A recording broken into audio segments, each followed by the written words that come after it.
क्योंकि जब हम इस देश में आजाद नहीं थे, ये देश गुलाम था। ये बच्चों चुप हो जाओ, सब लोग शांत हो जाओ। तो जब ये मुल्क गुलाम था तो इस देश में हम लोगों पे अधिकार नहीं थे, और जब अधिकार नहीं थे तो हमारी जिंदगी कैसी थी? जब राजतंत्र था, राजतंत्र में राजा महाराजा राज करते थे, उनकी औलादें राज करती थी। कोई गरीब, कमजोर, किसान, मजदूर, नौजवान राज नहीं कर सकता था। रानी के पेट से जो जन्म लेता था वो राज करता था। फिर बाबा साहब ने वोट का अधिकार दिलाया,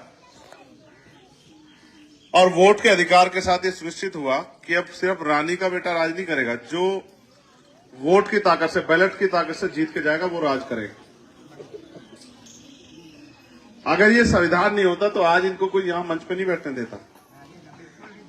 अगर आज ये इस मंच पे बैठी हैं तो ये बाबा साहब डॉक्टर भीमराव अंबेडकर जी के संविधान की वजह से बैठे कि संविधान ने हमें अधिकार दिए, क्योंकि बाबा साहब का मत था कि जिनको राजतंत्र में राज नहीं करने दिया गया, लोकतंत्र में वो अपने वोट के जरिए राज कर सकते हैं। ये लड़ाई थी सिर्फ उनको कुर्सी पे बिठाने की, जिनको कुर्सी से बहुत दूर रखा गया, जिनके साथ बहुत सारी पाबंदियां थी। आज अगर महिलाएं डॉक्टर, इंजीनियर बनती है ना, वकील, जज बनती है ना, यहां तक गांव में मेंबर, प्रधान, बीडीसी, जिला पंचायत के सदस्य, विधायक, मंत्री, सांसद, मुख्यमंत्री, प्रधानमंत्री, राष्ट्रपति बनती है, तो वो डॉक्टर बाबा साहब अम्बेडकर ने जो संविधान लिखा उसकी वजह से बनती है। जब तक संविधान नहीं था उससे पहले नहीं बनती थी। मैं आपको बता रहा हूं, जब तक संविधान नहीं था उससे पहले नहीं बनती। चाहे औरत में कितनी काबिलियत हो, उससे पहले तो औरत को दोयम दर्जे की नागरिक माना जाता, पैरों की जूती। समझे? देश तो गुलाम था, लेकिन महिलाएं दोयम दर्जे की नागरिक थी। देश में गुलाम में भी गुलामों के भी गुलाम। मुझे कहने में तकलीफ है लेकिन सच है, तुम्हें बता रहा हूं। तुम मेरा खून हो, बहने हो मेरी। तन ढकने के लिए कपड़े की इजाजत भी नहीं थी इस देश में, उसके लिए टैक्स देना पड़ता था। इतने जुल्म है कि हम लोग आज आईपीएस बैठता है वहां, वो आईपीएस था, लेकिन उसको भी घोड़ी पे बैठने की इजाजत नहीं थी। उसने भी सरकार से परमिशन मांगी राजस्थान में कि मैं घोड़ी पे बैठ के बार दौर निकालना चाहता हूं अपनी। इस देश में मटकी छूने पे अभी भी हत्या होती है। इस देश में अभी भी गैर बराबरी है। अच्छे हॉस्पिटल बना के, पढ़ाई को इतनी सस्ती करके गरीब का बेटा भी बढ़िया से जाके पढ़ सके, डॉक्टर इंजीनियर की पढ़ाई कर सके, वकालत की पढ़ाई कर सके। अच्छे हॉस्पिटल बना के गरीब से गरीब भी हॉस्पिटल में जा सके और बिना बहुत कम पैसों में उसको इलाज की सुविधाएं हो जाए। हर व्यक्ति को रोटी, कपड़ा, मकान की व्यवस्था करा के, ये लोकतंत्र ने दिया था हमें संविधान के जरिए। लेकिन बहुत पार्ट में जिनके ऊपर पाबंदी थी कि उनपे धन धरती राजपाट नहीं हो सकता, उनपे अच्छे मकान, अच्छी दुकान, अच्छा व्यापार नहीं हो सकता, उनको मिलेगा कैसे? उसके लिए सरकारें बनने लगी। लेकिन आज जिन नेताओं को हमने ताकत देकर भेजा, वो अपना काम जिम्मेदार से नहीं कर रहे। कैसे? आपने खजूर का पेड़ देखा? कितने लोगों ने देखा खजूर का पेड़? जरा हाथ खड़ा करो। आप लोगों ने देखा खजूर का पेड़? क्या खजूर का पेड़ कभी छांव दे सकता है? खजूर का पेड़ कितना भी ऊंचा क्यों ना हो जाए, लेकिन छांव नहीं दे सकता।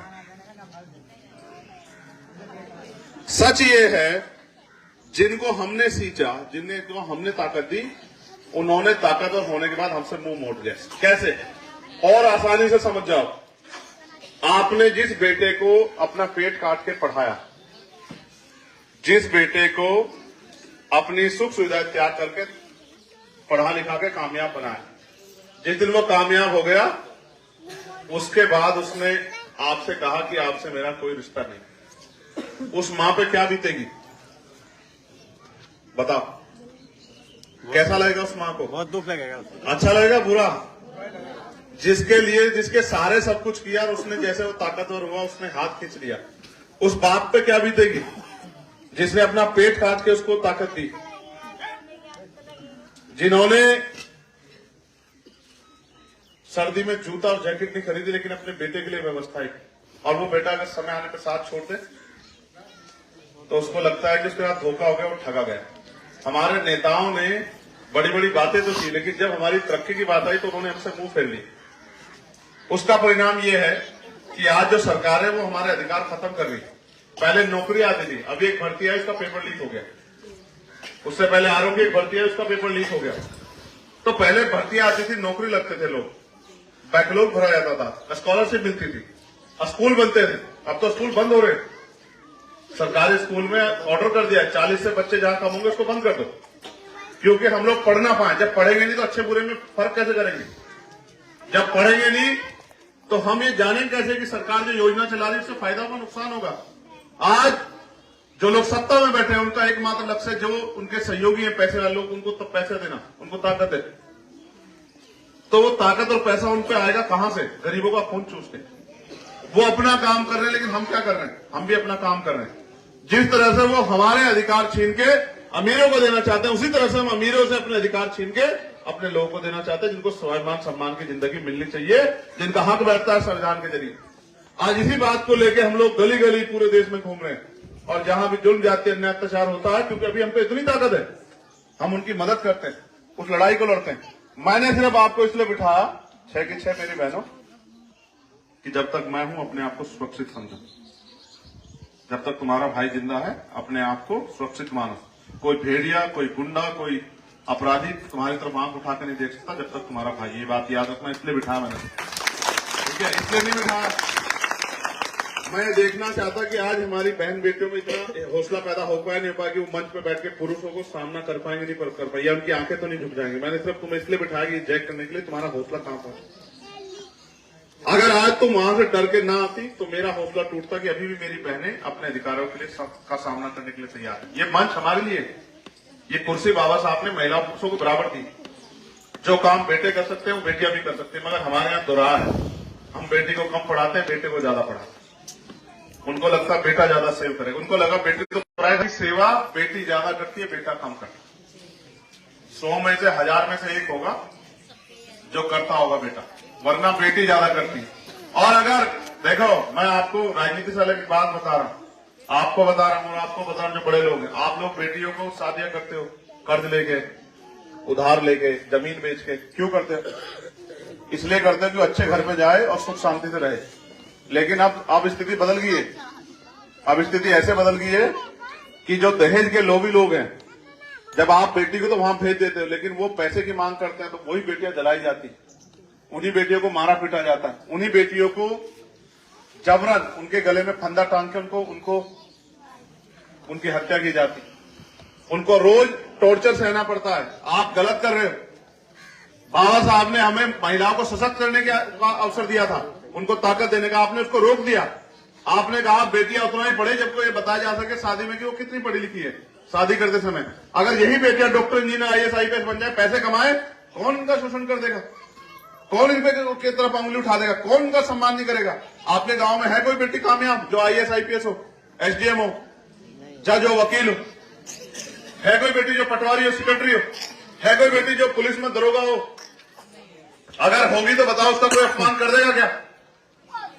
बताओ, उसकी इज्जत होगी नहीं होगी? तुम बताओ, होगी नहीं होगी? तो ये जो तुम्हें सिखाते हैं ना कि तुम्हें दूसरे घर जाना है, दूसरे घर जाओ, बहुत अच्छी बात है, ये कुदरती है, ये जोड़े बने हैं, लेकिन अपने पैरों पे खड़ी होकर जाओ।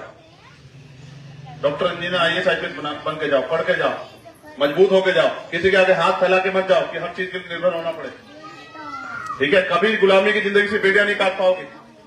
अगर गुलामी की जिंदगी में बेड़ियां काटनी है तो अपने पैरों पे खड़ा होना सीखो। और मैं तुमसे भी कह रहा हूं, जो नौजवान भाई बैठे हैं, माँ बाप ने पढ़ा लिखा के बड़ा कर दिया है, रोजगार अभी भी करते होंगे, मेहनत मजदूरी, लेकिन क्या इस रोजगार से पेट भर जाता है?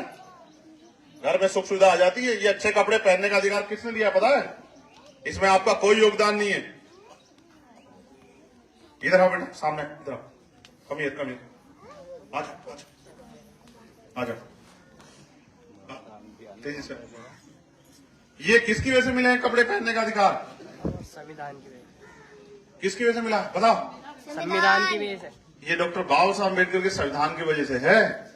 इसमें आपका तो क्या नाम है? आपका कौन से क्लास में पढ़ते? राष्ट्रपति कौन है ना? चुप रहो, कोई नहीं बोलेगा। ये आपके गांव का बेटा है ना, देखो तो सही, आगे आगे 12वीं में है, देखो तो सही। श्रीमती द्रौपदी मुर्मू। ये देखो, कंपैरिजन करो बेटा अपने में उसमें। ये मुंह दांत पाड़ के नहीं होता कुछ भी। ये देखो, वो कौन सी क्लास में बेटा? 5। ये 5 में, आप 12वीं में हो। क्या करते हैं पापा? तुम क्या बन पाओगे? वो तो कारपेंटर का काम करके एक एक पैसा जोड़ के तुम्हें बेटा आगे बढ़ाना चाहते हैं, और तुम कैसा धोखा कर रहे हो उनके साथ।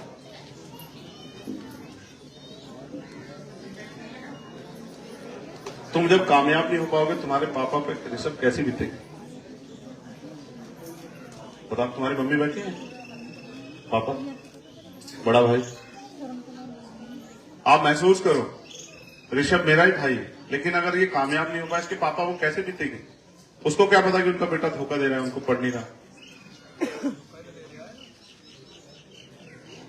आप मत कहो ये मेरा छोटा भाई ना, मुझे अधिकार है इसको कहने का। आप कहोगे तो ये कहेगा कि देखो गांव के लोग मुझे कर रहे हैं, लेकिन ये मेरा खून है ना, तो मैं इसको पूछ सकता हूं कि अगर पिता ने सारी सुख सुविधाएं दी हैं तो तुझे पढ़ने में क्या दिक्कत है।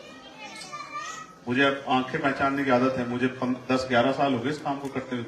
सड़कों पे चप्पल घिसते घिसते, लाठियां खाते, मुकदमे झेलते, जेल काटते, और गोली भी खा ली मैंने, सिर्फ इसलिए कि इनकी जिंदगी में बदलाव हो जाए। तुझे क्या लगा मैं कोई कहानी सुना सकता। बैठ, गुड लक। मैं आपको ये कह रहा था, मां बाप दुनिया की सबसे, मैं तो ईश्वर के रूप में उनको ही देखता हूं, क्योंकि मेरी मां ना होती तो मैं नहीं होता, मेरे पिता नहीं होते तो मैं नहीं होता। मैं तो मां बाप को ही भगवान मानता हूं, और मैं गुरु का दर्जा उनसे भी बड़ा मानता हूं। गुरु के रूप में मैंने माननीय काशीराम साहब और बाबा साहब अम्बेडकर को माना। मैं मानता हूं बाबा साहब अम्बेडकर ने अपने 4 बच्चे कुर्बानी दी है, जो आज हम पे, हमारे तन पे कपड़े हैं। अगर बाबा साहब अम्बेडकर अपने बच्चों की परवाह करते तो शायद हमारी जिंदगी ऐसी ना होती। फिर माननीय काशीराम साहब ने गली गली घूम के हमें राजनीतिक ताकत का एहसास दिलाया। अब उनका खून होने के नाते, उनको गुरु मानने के नाते चंद्रशेखर आजाद की जिम्मेदारी बैठती है कि वो गांव गांव जाके आप लोगों को तैयार करें कि इस वोट के ताकत के आधार पे हम चाहें तो किसी को भी अपने बीच के व्यक्ति को बहुत बड़ी ताकत दे सकते हैं, और बहुत ताकतवर जो है, जो घमंड में बैठा उसको जमीन पे गिरा सकते हैं। ये लोकतंत्र। आप चाहो तो आप चंद्रशेखर आजाद को उस कुर्सी पे बिठा सकते हो जिस कुर्सी से भविष्य के फैसले होते हैं, उस कुर्सी से, जिस कुर्सी से आपके हकों की लड़ाई लड़ी जाती है, उस कुर्सी से जिसके लिए प्रधानमंत्री को भी जवाब देना पड़ेगा। ये आपके हाथ में, ये लोकतंत्र है। आप ताकतवर हो, चंद्रशेखर ताकतवर नहीं है। आप ताकतवर, आपके अंगूठे में, राजतंत्र में तलवारें चलती थी, भाले चलते थे, घोड़ों पे युद्ध होता था, हजारों लोग मरते थे, तब जाके राज बदलता था। बाबा साहब अम्बेडकर ने इस काम को इतना आसान कर दिया कि आपके अंगूठे में ताकत दे दी। आप वोट की ताकत से चाहो किसी को कुर्सी बिठा दो, किसी को पटक दो, ये आपके हाथ में।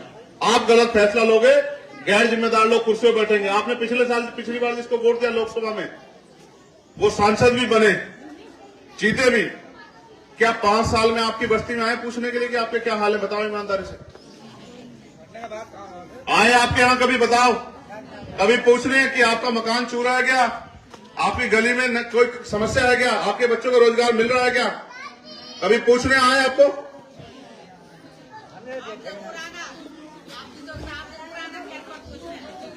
मैं 60 साल नहीं है मेरी उम्र।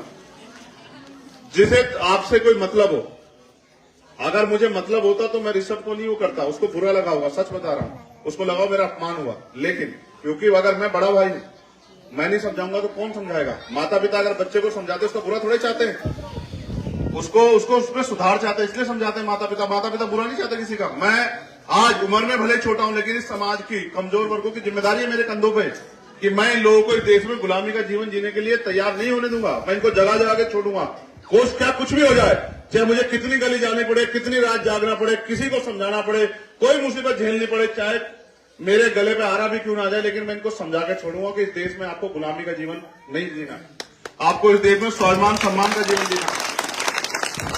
और मैं तो ये गुरु घर, मैं तो मर गया था 6 महीने पहले जब मेरे ऊपर गोली चली। ये तो आपका आशीर्वाद है सदगुरु महाराज का और आपका कि मैं जिंदा हूं। ये दिन मेरे ऊपर गोली चली, एक बार मुझे जहर दे दिया, एक बार मुझे खूब लाठियों से पिटा, मैं फिर भी जिंदा हूं, क्योंकि जिस काम के लिए मैं अभी जन्मा हूं, मेरी मां ने जन्म दिया, वो पूरा नहीं हुआ। वो तब आपके घरों में खुशहाली आ जाए, जब इस देश की सारी बहन बेटियां सुरक्षित हो जाएगी, जब हमारे गरीब, उठाओ इसको, हाथ में उठाओ, ऐसे थोड़े नेता बनोगे, बड़े भाई के साथ खड़े। चुनाव चिन्ह क्या? मुझे बहुत जोर से बोलो, बिल्कुल नहीं, ऐसे शर्मा के नहीं काम करेगा। चुनाव चिन्ह क्या है हमारा? बोलो जोर से बताओ, चुनाव चिन्ह क्या है हमारा? इतनी कमजोर रोटी नहीं खाती। घर में राका तो है। जोर से बताओ क्या है चुनाव चिन्ह, और जोर से। तो आप मत बोलना कोई भी, इनको ही बोलने दो पहले। अगर ये ऊपर वाली भी जो बैठी है वहां, मेरी माए बहन, उनको भी कह रहा हूं जो सामने खड़ी, बताओ क्या है चुनाव चिन्ह। आवाज आई क्या भाई? ले लो, जोर से बताओ। ये बताओ नौजवान बताओ क्या है। ऋषभ बताओ क्या है चुनाव चिन्ह, एक और बार बताओ। इनसे तो कमजोर नहीं है। अगर मैं इन्हें घर में कह दूं अभी लड़ने के लिए है तो वहां तक आवाज चली जाएगी। बताओ जोर से। अच्छा सुनो, मैं समझ गया हूं। देखो एकता नहीं बन पा रही है, अलग अलग बोल भी इसलिए हो रहा, तो 3 पे बोलना है, ठीक है? 1 2 3। क्या है चुनाव चिन्ह? ठीक हुआ ना? ठीक। तो केतली पे अगर वोट गिरेगा तो कौन ताकतवर होगा? पक्का? आप बताओ कौन ताकतवर होगा? हम सब। तो हम ताकतवर होना चाहते हैं, नहीं होना चाहते हैं?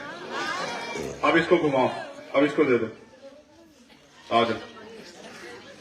क्या लिखा है बताओ। बेटे इधर से सामने से। एक वोट एक नोट। एक वोट एक नोट। तो क्या समझ आया? क्या समझ आया?